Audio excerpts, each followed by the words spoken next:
Well, not only for my district, but for the whole state of California, I am thoroughly convinced that we need to set a formula for funding fire prevention. We talk about fire suppression, and our CAL FIRE, teams just do an amazing job. But with climate, anomalies that we have, that sometimes these winds are so great, that's, investing all in fire suppression isn't going to get the job done. We've got to do a good job and enhance. Like this year, we've got in our budget, we're really pushing to get more CAL FIRE boots on the ground, men and women, making sure we can get to those spots early.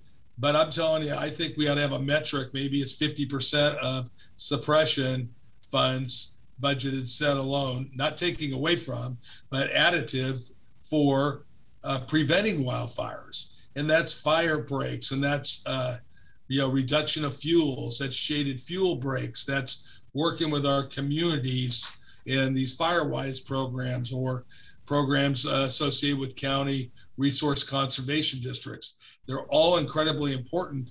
And this is not a 1 or 2 year deal. This is going to be, in my view, like painting the Golden Gate Bridge.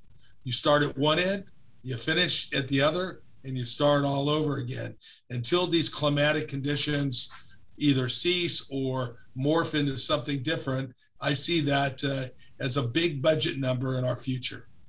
Yeah, I guess, do you have any idea of the scope of kind of the funds that are necessary to kind of do some of the things you're talking about? I think we can just start it. I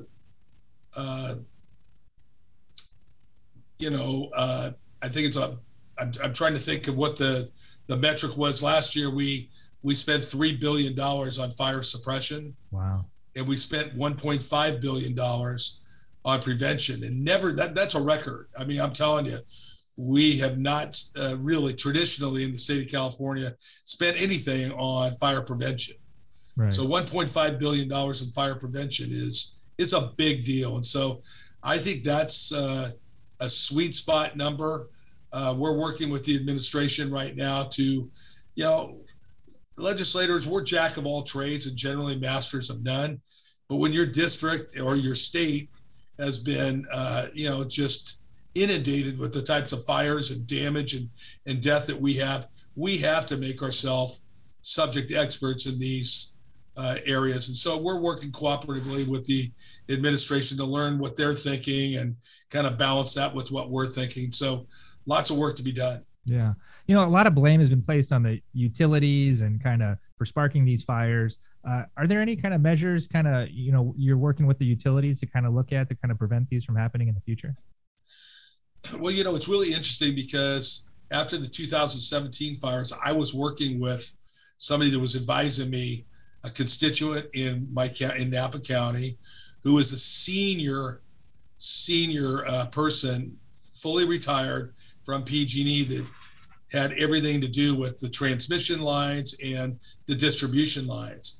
He said, Bill, don't worry about the transmission lines because they never have fires there. All the fires are generally started by distribution lines.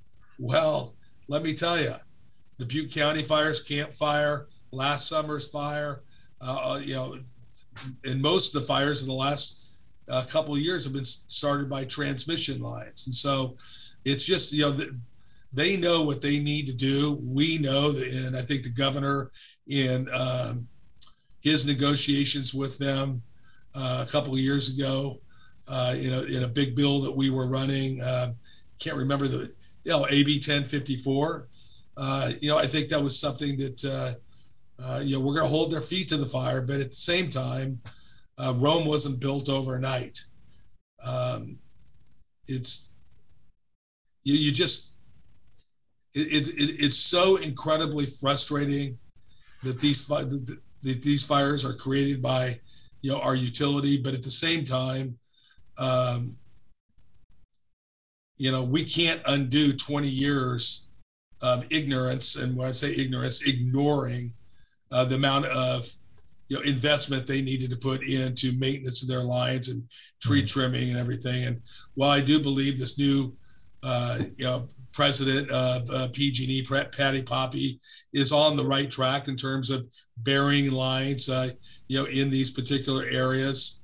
Again, Rome was not built overnight, but we've, I keep saying, I think I said this in the last time, hope is not a strategy, but doggone, it sure goes a long way if it works. Make sure you click the button below and subscribe and hit that notification bell so you can keep up with all our news and updates.